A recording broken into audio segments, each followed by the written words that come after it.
Hello दोस्तों। तो आज हम पढ़ेंगे साइनैप्सेस, राइट। सो साइनैप्स के बारे में थोड़ी बहुत इंफॉर्मेशन जो भी एग्जाम में आती है। साइनैप्स साइनैप्स का मतलब क्या होता है? एक न्यूरॉन जब दूसरे न्यूरॉन से कम्युनिकेशन करता है, हम उस कम्युनिकेशन को साइनैप्स बोलते हैं, या दोनों के जंक्शन को हम साइनैप्स बोलते हैं। जैसे हम कम्युनिकेशन करते हैं on the telephone, face to face communication, video call की कम्युनिकेशन, राइट। ऐसे ही साइनैप्स में भी दो तरह की कम्युनिकेशन होती है। पहली इलेक्ट्रिकल कम्युनिकेशन हो सकती है या केमिकल कम्युनिकेशन हो सकती है, राइट। तो वन बाय वन हम पढ़ते हैं electrical and chemical. Electrical communication की जब भी हम बात करते हैं, हम बात करते हैं गैप जंक्शन की। और हमें पता है इसमें कौन सा प्रोटीन यूज होगा, दैट इज कनेक्सिन प्रोटीन। जब कनेक्सिन प्रोटीन के 6 सब यूनिट्स एक साथ आ जाते हैं, हम उसको बोलते हैं कनेक्सॉन। ओके, सो कनेक्सॉन। गैप जंक्शन, फायदा क्या था गैप जंक्शन का? कि ये बहुत क्विक ट्रांसपोर्ट करने में हेल्प करता है आयंस का। सो हमें जल्दी जल्दी कम्युनिकेट हो जाएगा। प्लस ये दोनों तरफ जा सकता है, एक सेल से दूसरे की तरफ, दूसरे से पहले की तरफ, राइट। सो ये बाई डायरेक्शनल होता है। बट याद रखना, अगर मैं बात करूँ सीएनएस में ऐसे सिनेप्सेस, इलेक्ट्रिकल सिनेप्सेस कितने होते हैं? बहुत कम होते हैं। That means they are less than 1%। So इनका कंट्रीब्यूशन लेस दैन 1% होता है। कौन कौन से साइट पे ये अवेलेबल होते हैं, लोकेशन क्या क्या होती है इनकी? तो लोकेशन ध्यान रखना, पहला होता है hippocampus, neocortex, cerebellum, right. Cerebellum में पढ़ रहे हैं हम, तो सेरेबेलम को नहीं भूल सकते। Cerebellum, hypothalamus, inferior olivary nucleus, suprachiasmatic nucleus, retina. इन सारे जगहों पे ये इलेक्ट्रिकल साइनाप्सेस होते हैं, right. So I am writing etcetera, mainly इन सारे जगहों पे होते हैं। अब अगर हम इनकी डायग्राम देख के समझने की कोशिश करें, तो यहाँ पे देखो, ये जो है क्लियरली हमें दिख रहा है कि यहाँ पे गैप जंक्शंस है।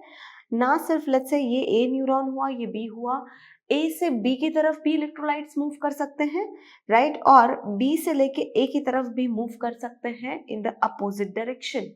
सो ये बाई डायरेक्शनल हो गया। एक चीज ध्यान से देखो, तो इन दोनों का गैप जो है, साइनेप्टिक क्लेफ्ट का गैप जो है, वो बहुत कम है यहाँ पे इलेक्ट्रिकल साइनेप्स में as compared to chemical synapse. कितना होता है ये?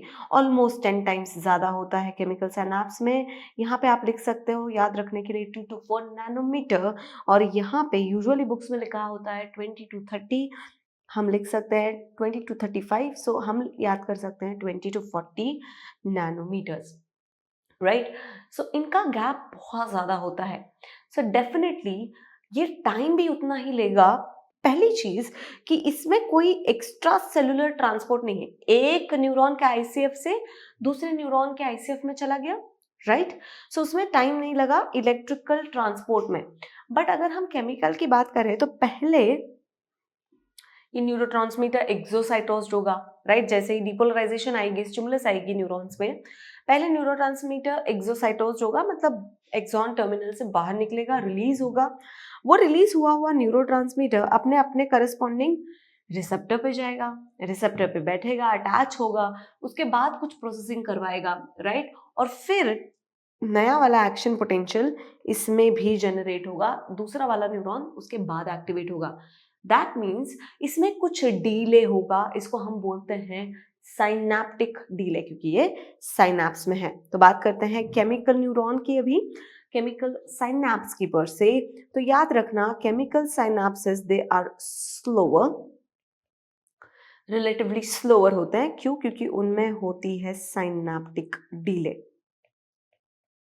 अब ये साइनैप्टिक डिले कितनी होती है? ये 0.5 to 3 मिली सेकेंड्स होती हैं। बट याद रखना, अगर आपको एक आंसर देना हुआ तो you can give the answer as 0.5 milliseconds. अब ये स्लोअर होते हैं, बट याद रखना ये सबसे ज्यादा प्रेफर्ड होते हैं। That means more than 99%। अगर आप सीएनएस के सिनेप्सिस देखोगे, तो मैक्सिमली आपको केमिकल सिनेप्सिस ही मिलेंगे, राइट। तो एग्जाम्पल लिखने की जरूरत नहीं है, आपको जो मर्जी लिख लो, वहां पे जरूर ये केमिकल सिनेप्सिस मिलेंगे। डायरेक्शन की बात करें तो ये सिर्फ प्री से लेके पोस्ट में जाते हैं, प्री साइनेप्टिक न्यूरॉन से पोस्ट साइनेप्टिक न्यूरॉन में। सो आई कैन राइट कि ये सिर्फ इनका जो ट्रांसपोर्ट है वो सिर्फ और सिर्फ एंटीरोग्रेड होता है, that means pre synaptic neuron से पोस्ट साइनेप्टिक। रिवर्स से नहीं हो सकता क्योंकि डेंड्राइट्स कभी भी न्यूरोट्रांसमीटर रिलीज नहीं करते हैं और प्री साइनेप्टिक में कोई रिसेप्टर्स नहीं होते यूजुअली, राइट। सो इनका जो ट्रांसपोर्ट होता है वो हमेशा एंटीरोग्रेड ही होता है। बट याद रखना इनका जो कंट्रीब्यूशन है सबसे ज्यादा है, दे आर प्रेफर्ड। अब ये क्यों प्रेफर्ड होते हैं याद रखना, अगर मैं बोलूं कि ये रिवर्स डायरेक्शन में भी जा रहे हैं, फिर से वो वापस स्टिमुलेट करेगा, फिर वो भी स्टिमुलेट करेगा, तो ये साइकिल चलता रहेगा और ओवर एक्साइटेशन के चांसेस बढ़ जाएंगे। बट मुझे प्रिसीजन चाहिए, मुझे एक बार कॉन्ट्रैक्ट करना है उतने डिग्री में, उतने एक्शन पोटेंशियल्स के साथ, उतने फोर्स के साथ। सो डेफिनेटली जो प्रिसीजन है, प्रिसाइज मूवमेंट, प्रिसाइज एक्शन जो है वो केमिकल साइनेप्सिस से ही आएगा, यूनिडायरेक्शनल साइनेप्सिस से ही आएगा। बाई डायरेक्शनल में एक्सेसिव एक्शन की पॉसिबिलिटी ज्यादा होती है, right. So this is about the chemical synapse. Now आगे बढ़ते हैं टाइप्स ऑफ साइनेप्सिस। अगर आप ध्यान से नाम भी देख लो तो आपको अपने आप पता चल जाएगा, there are different types such as axodendritic, axosomatic and axoaxonic. Axodendritic मतलब जो प्री साइनेप्टिक का एक्सॉन टर्मिनल है वो साइनेप्स बना रहा है नेक्स्ट न्यूरॉन के डेंड्राइट से। सो हमने बोल दिया एक्सोडेंड्राइटिक, अगर पूरा प्री साइनेप्टिक न्यूरॉन का एक्सॉन कनेक्शन बना रहा है सोमा यानी कि नेक्स्ट पोस्ट साइनेप्टिक न्यूरॉन के बॉडी के साथ, then we are going to call it as axosomatic. अगर वो एक्सॉन टर्मिनल नेक्स्ट न्यूरॉन के एक्सॉन के साथ ही कनेक्शन बनाए तो हम बोलेंगे एक्सोएक्सोनल, राइट, या एक्सोएक्सोनिक। अगर हम बात करते हैं साइनेप्टिक ट्रांसमिशन की, ये साइनेप्टिक ट्रांसमिशन होता कैसे है। पहली चीज मुझे फर्स्ट थिंग करनी पड़ेगी, अगर मुझे कोई भी साइनेप्स का कम्युनिकेशन करवाना है तो प्री साइनेप्टिक न्यूरॉन से मुझे केमिकल रिलीज करवाने पड़ेंगे, न्यूरोट्रांसमीटर रिलीज करवाने पड़ेंगे, तो उसी को हम बोलते हैं एक्सोसाइटोसिस। अब इस एक्सोसाइटोसिस के भी दो मेन कंपोनेंट्स होते हैं which are very very essential, right. अब वो कौन से दो मेन इसेंशियल कंपोनेंट्स होते हैं याद रखना, एक तो होता है स्नेयर प्रोटीन और दूसरा होता है कैल्शियम। स्नेयर क्या है? Soluble NSF attachment receptor protein. कोई नहीं पूछेगा आपको long form, so don't burden your brain with that, right. But फिर से मैं बता रही हूँ, soluble NSF attachment receptor protein, okay. अब ये करते क्या है, तो अगर मैं डायग्राम से समझाना चाहूँ, सपोज करो ये प्री साइनेप्टिक टर्मिनल है, अभी हम न्यूरोट्रांसमीटर रिलीज की बात कर रहे हैं तो सिर्फ और सिर्फ प्री साइनेप्टिक टर्मिनल की बात करेंगे। सो सपोज करो ये यहाँ पे ऐसे न्यूरोट्रांसमीटर्स के वेसिकल्स जो थे वो पड़े हुए थे, राइट। अब उनको रिलीज होना है, तो कैसे रिलीज होंगे? पहले वो वेसिकल्स एक्सॉन टर्मिनल के पास आएंगे, उसको बोलते हैं डॉकिंग, ओके। पास आते ही वहां पे पहला कम्युनिकेशन होगा बिटवीन द स्नेयर प्रोटीन्स। ये एक टाइप के स्नेयर प्रोटीन्स हैं जो कि अटैच है वेसिकल से, और यहाँ पे अलग टाइप के स्नेयर प्रोटीन्स होंगे, उनको बोलेंगे टर्मिनल प्रोटीन्स और टी स्नेयर्स, ओके। सो ये जो रेड वंस हैं वो वेसिकल से अटैच है तो हम इनको बोलते हैं वी स्नेयर्स। अगर ये अटैच हुए एक्सॉन टर्मिनल से तो इनको बोलते हैं टी स्नेयर्स। नाउ हाल फिलहाल में बुक्स में इनका नाम चेंज करके यहाँ पे इनको हम बोलते हैं आर स्नेयर्स एंड इनको बोलते हैं Q snares, okay. So you can remember in any ways the question can come. अब इनके कुछ एग्जाम्पल्स भी हो सकते हैं, पहले नाम लिख लेते हैं क्या क्या एग्जाम्पल होते हैं वी स्नेयर्स के। वी स्नेयर के एग्जाम्पल होते हैं साइनेप्टोब्रेविन एंड साइनेप्टोटैगमिन। टी स्नेयर्स के एग्जाम्पल लिख लीजिए, सिंटैक्सिन एंड स्नैप 25। अब इनका एक्शन जो होता है वो होता कैसे है, पहले ध्यान दो। अगर मैं बोलूं इनका जो कॉम्पोजिशन होता है ये स्प्रिंग लाइक स्ट्रक्चर्स होते हैं। तो सपोज करो ये ऐसे स्प्रिंग्स हैं, राइट, और हमने जो टीसनेस बनाया है वो कुछ ऐसे स्प्रिंग्स हैं, राइट। पहले ये एक दूसरे से अटैच होंगे और उसके बाद ये सपोज करो ये टीसनेस था, ये वीसनेस है, ये अटैच होंगे जिसको हम डॉकिंग बोलेंगे। उसके बाद ये एक दूसरे के अराउंड कॉइलिंग शुरू कर देंगे। जैसे ही ये कॉइलिंग शुरू करेंगे जो वेजिकल है वो पास पास आते जाएगा एक्सॉन टर्मिनल में, राइट, और फाइनली वो मर्ज हो जाएगा, उसका जो वेजिकल का मेम्ब्रेन है और जो एक्सॉन टर्मिनल का मेम्ब्रेन है वो मर्ज हो जाएगा और जो न्यूरोट्रांसमीटर है वो रिलीज हो जाएगा। सो अगर मैं यहाँ पे स्नेयर प्रोटीन्स बनाऊं तो I can make it like this, और जो वेजिकल होगा, सपोज करो ये वेजिकल था हमारा जो रिलीज होने वाला है, उसके ये कॉइलिंग शुरू हो गई। बट इतना आसान होता तो बात ही क्या थी, राइट। यहाँ पे एक प्रॉब्लम होती है कबाब में हड्डी, दैट इज नथिंग बट कॉम्प्लेक्सिन। अब ये कॉम्प्लेक्सिन क्या है? एक प्रोटीन होता है जो कि इनहिबिट करता है इनकी कॉइलिंग में। अटैचमेंट में कोई प्रॉब्लम नहीं करेगा ये, अटैचमेंट हो सकती है without removal of complexin, but attachment docking तो हो गई, पर जब तक कॉम्प्लेक्सिन नहीं हटेगा ये कॉइल नहीं कर पाएंगे एक दूसरे के अराउंड, राइट। सो हमें इस कॉम्प्लेक्सिन को रिमूव करना पड़ेगा। सो इसके रिमूवल के लिए हमें नेक्स्ट थिंग इसेंशियल है, दैट इज कैल्शियम। हमें पता है डीपोलराइजेशन जैसे ही होता है, एक्सॉन टर्मिनल के पास आता है तो हमारे पास वोल्टेज गेटेड कैल्शियम चैनल्स होते हैं, राइट। वो क्या करते हैं, वो भी इस डिपोलराइजेशन को सेंस करते हैं और कैल्शियम की एंट्री करवाते हैं। ये कैल्शियम करवाता है कॉम्प्लेक्सिन को remove. So calcium is having this function of complexin removal. जैसे ही कॉम्प्लेक्सिन हटा, ये दोनों जो अटैच हुए हुए स्नेयर प्रोटीन्स थे वो एक दूसरे के अराउंड कॉइल होंगे। जैसे कॉइलिंग हो जाएगी वैसे ही दोनों मेम्ब्रेन्स की मर्जिंग हो जाएगी, और जैसे ही ये दोनों ही वेजिकल का membrane plus the axon terminal का मेम्ब्रेन मर्ज हो जाएगा, वो बाहर की तरफ ओपन हो जाएंगे और न्यूरोट्रांसमीटर रिलीज हो जाएगा। एक डायग्राम देखते हैं इसी के अकॉर्डिंग। सो यहाँ पे देखो, ये साइनेप्टोटैगमिन, साइनेप्टोब्रेविन। प्लीज साइनेप्टोब्रेविन को बहुत अच्छे से याद रखना क्योंकि इसी का हम अप्लाइड पढ़ेंगे और यूजुअली एग्जामिनर्स इस साइनेप्टोब्रेविन के क्वेश्चंस पूछते हैं। SNAP 25 syntaxin, they are T SNAREs, right. यहाँ पे आप देख सकते हो ये वाले हमारे वी स्नेस हैं, यहाँ पे टी स्नेस हैं, राइट। और जैसे ही कॉम्प्लेक्सिन रिमूव होगा ये दोनों कॉइल होके न्यूरोट्रांसमीटर का रिलीज करवाएंगे, राइट। आगे बढ़ते हैं इसके अप्लाइड के साथ।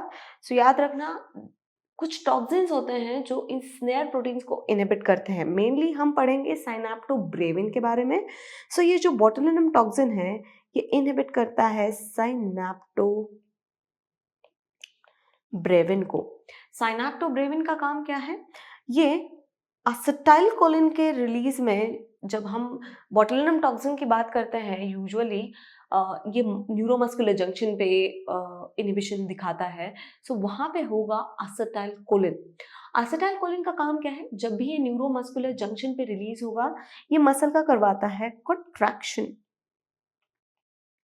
नाउ एक बात बताओ, अगर बोटुलिनम टॉक्सिन ने इनहिबिट कर दिया साइनेप्टोब्रेविन को, इनकी कॉइलिंग नहीं होगी, इनकी मेम्ब्रेन्स की मर्जिंग नहीं होगी, एसिटाइल कोलिन रिलीज नहीं होगा और कॉन्ट्रैक्शन भी नहीं होगा, राइट। अगर बहुत ज़्यादा टॉक्सिसिटी हो गई बॉडी में तो कोई मसल कॉन्ट्रैक्ट नहीं कर पाएगा और पेशेंट हमारे पास आएगा with the symptom of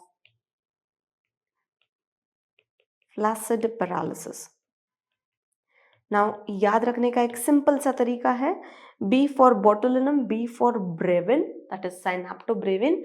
snare protein को ये इनहिबिट करता है, प्लस फ्लैसिड, बी के बाद सी आता है, सो प्लीज रिमेंबर ये करवाता है फ्लैसिड पैरालिसिस, राइट। बट अगर हमने इसको बहुत माइन्यूट क्वांटिटी में दिया तो हमें पता है कि ये कॉन्ट्रैक्शन को रोकेगा। तो जहाँ पे एक्सेसिव कॉन्ट्रैक्शन हो रही है वहां पे इसको बहुत थोड़े अमाउंट में दे दो तो ये रिलैक्सेशन करवाएगा और एक्चुअली हमारी हेल्प कराएगा। सो ये ट्रीटमेंट में यूज होता है कॉन्ट्रैक्चर्स के,